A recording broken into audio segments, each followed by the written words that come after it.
اگر ہم نے روزانہ ایمان کی مجلسوں میں انبیاء علیہ السلام کے واقعات نہ سنے تو میرے دوستوں، عزیز و بزرگوں، ایک بیماری یہ پیدا ہوگی کہ مدد کا زمانہ تو گزر گیا، مدد اور نصرت کا زمانہ تو گزر گیا، ہم صحابی تو ہے نہیں کہ ہماری مدد صحابہ کی طرح ہو۔ حضرت فرماتے تھے یہ اللہ کی ذات کے ساتھ بدگمانی ہے، اللہ رب العزت اپنے بندے کے گمان کے ساتھ ہے۔ اگر آج ایک ایمان والا اللہ سے ان اعمال کے ذریعے مدد کی امید رکھے تو اللہ رب العزت آج ایک ایمان والے کی 50 صحابہ کے بقدر مدد کرنے والے ہیں۔ لیکن مجھے پھر کہنا ہے کہ انبیاء اور صحابہ کی غیبی نصرتوں کے واقعات ہمارے بیانات میں سے نکل گئے۔ کیوں؟ یوں سمجھتے ہیں کہ وہ تو بات گزر گئی۔ میرے دوستو، بزرگو، عزیزو، اللہ کی مدد ضابطوں کے ساتھ ہے، زمانے کے ساتھ نہیں ہے۔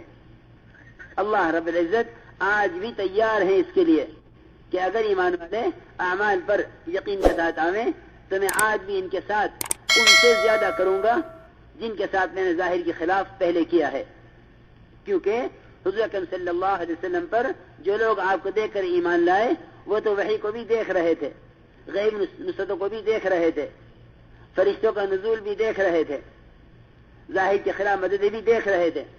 اس لیے آپ نے فرمایا کہ جو شخص میرے بعد مجھ پر ایمان لاوے گا اس کے لیے 7 مرتبہ خوشخبری ہے۔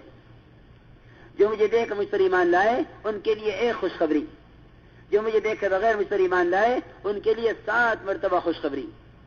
روایت میں ہے کہ جو مجھے دیکھ کر ایمان لائے طوبی لہو، ان کے لیے 1 خوشخبری، اور جو مجھے دیکھے بغیر مجھ پر ایمان لائے میرے بعد ان کے لیے روایت میں ہے طوبی لہو ثم طوبی لہو ثم طوبی لہو، 7 مرتبہ خوشخبری ان لوگوں کے لیے جو مجھے دیکھے بغیر مجھ پر ایمان لائے۔ اس لیے میرے محترم دوستو، ہمارا موضوع ہے یہ کہ ہماری مجلسوں میں، ہمارے گشتوں میں انبیاء علیہ السلام اور صحابہ کرام کی غیبی تعییدات کے قصے خوب بیان کیے جائیں۔ اس سے اندر اللہ کی ذات کے ساتھ تعلق بڑھے گا اور امید بڑھے گی۔ جتنی اللہ کی ذات کے ساتھ امید ہوگی اتنی اللہ کی غیبی نصرتیں مدد ساتھ ہوں گی۔ اب مشکل یہ ہے کہ ساری امیدیں اسباب سے وابستہ ہیں، حالانکہ اللہ کا اسباب پر کوئی وعدہ نہیں ہے۔ میرے دوستو، بزرگو، عزیزو، اللہ کی قدرت وعدوں کے ساتھ ہے، وعدے عملوں کے ساتھ ہیں۔ اسباب کے ساتھ خدا کی قسم قدرت بھی نہیں، وعدہ بھی نہیں۔ اسباب کے ساتھ قدرت بھی نہیں، وعدہ بھی نہیں۔ اللہ کی قدرت وعدوں کے ساتھ ہے، وعدے عملوں کے ساتھ ہیں۔ ہم اللہ کی قدرت کو اسباب میں تلاش کر رہے ہیں۔ سنو، جتنا دنیا کا زمین آسمان کے درمیان کا پھیلا ہوا نظام ہے یہ اللہ کی قدرت کا مظہر ہے۔ قدرت زمین میں، آسمان میں، چاند میں، سورج میں، ستاروں میں، نبیوں میں، ولیوں میں، بزرگوں میں، خدا کی قسم کسی میں قدرت نہیں ہے۔ جس میں قدرت نہیں ہے اس سے امید رکھنا، جس میں قدرت نہیں ہے اس سے امید رکھنا ناکامی کا راستہ ہے۔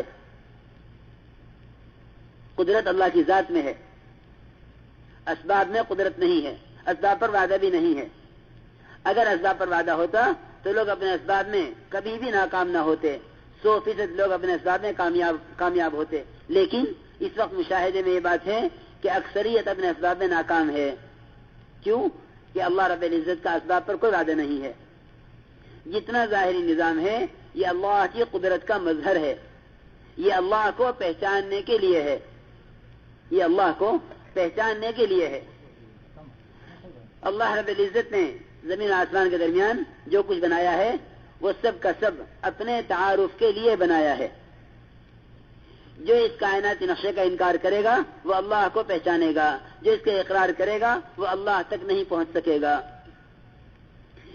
علامہ اقبال نے بہت وضاحت سے فرمایا کہ کافر کی پہچان ہی یہی ہے کہ وہ آفاق میں گم ہے۔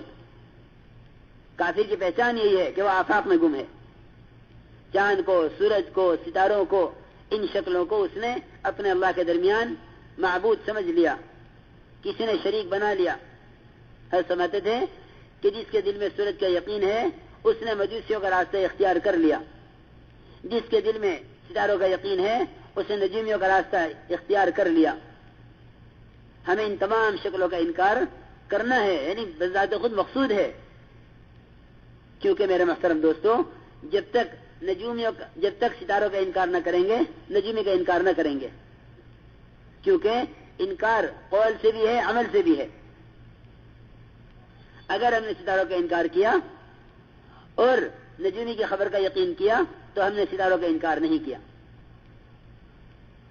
ستاروں کا انکار نہیں کیا. سنو بہت دھیان سے. اب بھی یہ بات ہے، باوجود نماز پڑھنے کے حضرت فرماتے تھے کہ ضروری نہیں ہے کہ ایک آدمی عمل کرتا ہو اس کا عقیدہ بھی ٹھیک ہو، اس لیے کہ عقیدے کے ٹھیک ہونے کا تعلق عمل سے نہیں یقین سے ہے. عقیدے کے ٹھیک ہونے کا تعلق عمل سے نہیں یقین سے ہے. اب بھی عمل کرنے والوں کا حال یہ ہے کہ وہ نجومیوں کی خبر پر یقین کر لیتے ہیں. ہم گئے سفر میں، کسی نے اخبار پڑھ کر سنایا کہ اخبار کی خبر یہ ہے کہ 1 مہینے تک بارش نہیں ہوگی اور بارش کی سخت ضرورت. جہاں سے دیکھو وہ خط لکھ رہے ہمیں، زبانی بھی کہہ رہے بارش کی دعا کرو. بارش، اخبار کی خبر آ گئی کہ 1 مہینے تک بارش نہیں ہوگی. ہم نے ساتھی سے کہا جو اس اخبار کی خبر کا یقین کرے گا وہ اللہ سے بارش لے ہی نہیں سکتا. ساتھی نے کہا کہ یہ اخبار تو بہت معتبر ہے، اس میں ماہر موسمیات جو خبر دیتے ہیں صحیح دیتے ہیں. ہم نے کہا جو ماہر موسمیات کی خبر پر یقین کرے وہ اللہ سے بارش لے ہی نہیں سکتا. ہم نے کہا کہ دیکھو اس کو جھٹلاؤ، اللہ کی طرف متوجہ ہو جاؤ، استغفار کرو. میں قسم کھا کر کہتا ہوں ہم سفر میں تھے، 1 گھنٹہ نہیں گزرا تھا اتنی موسلادھار بارش ہوئی، اتنی بارش ہوئی کہ ساتھیوں کہ ہمارے گاڑی والے کو گاڑی چلانا مشکل ہو گیا. ہمیں گاڑی روک کر بارش کے کم ہونے کا انتظار کرنا پڑا. بھائی میرے دوستوں، بزرگوں، عزیزوں، ہم ان اعمال سے دور ہو گئے جن عملوں پر حضور اکرم صلی اللہ علیہ وسلم اور آپ کے صحابہ جب چاہتے تھے بارش لیتے تھے، جب چاہتے تھے رکواتے تھے. بس بات یہ ہے کہ یقین کی خرابی نے اللہ کی ذات سے تعلق کمزور کر دیا. میں تو عرض کر رہا تھا کہ نجومیوں کا انکار کرو. علی رضی اللہ تعالی عنہ جب دشمن کے مقابلے پر نکلے تو نجومی نے یہ کہا کہ اس وقت آپ کا جانا مناسب نہیں ہے، اس وقت آپ کا نکلنا مناسب نہیں ہے. میں جس وقت کہوں اس وقت نکلیے، کیونکہ میں نے ستاروں کے ذریعے حساب لگا لیا کہ اگر آپ میرے کہنے کے مطابق نکلے تو آپ کو فتح ہوگی، اور اگر میرے کہنے کے خلاف نکلے تو شکست ہوگی. فرمایا ہمیں تو تیری مخالفت کرنے کا ہی حکم ہے، کیونکہ جو ستاروں کے پر ایمان لایا وہ کافر ہے اور اس کا ٹھکانہ جہنم ہے. ہمیں تو تیرے انکار کرنے کا ہی حکم ہے، ہم تو تیری مخالفت کریں گے، اللہ کی مدد ہمارے ساتھ ہے. میرے محترم دوستو، بزرگوں، ہمیں ایمان کے ذریعے سب سے پہلے اپنے عقیدے کو ٹھیک کرنا ہے. مولانا صاحب فرماتے تھے